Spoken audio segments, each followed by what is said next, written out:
প্লাস্টিকের একটা বিস্কিটের কৌটা কেটে আমি সেটার মধ্যে একটা গন্ধরাজ ফুল গাছ বসিয়ে রেখেছিলাম। গাছটার বয়স কিন্তু অনেক দিন হয়ে গেছে, তবুও গাছটা এখনও দেখো কত সুন্দর অবস্থায় রয়েছে। এটার মধ্যেই রয়েছে প্রায় 4-5 বছর হয়ে গেল। আর সব থেকে ভালো কথা, এটার মধ্যে কিন্তু খুব সুন্দরভাবে প্রতি বছর ফুলও হয় একটা দুটো করে। অনেক দিন ধরেই ভাবছিলাম গাছটাকে তুলে অন্য কোনো বড় পাত্রের মধ্যে বসাবো, কিন্তু নানান কারণে সেটা আর হয়নি। আজকে এটাকে ফাইনালি এই বড় পটের মধ্যে আমি বসিয়ে দেব। কিন্তু গাছটাকে এই প্লাস্টিকের কন্টেনারের থেকে বার করার সময় খুবই কষ্ট হলো, কারণ প্লাস্টিকের কন্টেনারটা এতটাই শক্ত যে লাস্টে কেটে বার করতে হলো, ওটার থেকে বেরই হচ্ছিল না কোনোভাবে। গাছটায় এখনও কিন্তু অনেকগুলোই কুড়ি আছে, আর 2-3 দিন আগে একটা ফুলও ফুটেছিল।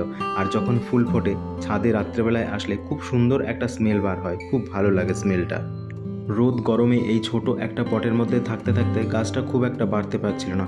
আজকে এটাকে ওই আগের টবের থেকে একটুখানি বড় টবে দিলাম। গাছটা আপাতত নর্মাল মাটিতেই বসালাম, কোনো সার আমি এই মুহূর্তে দিইনি।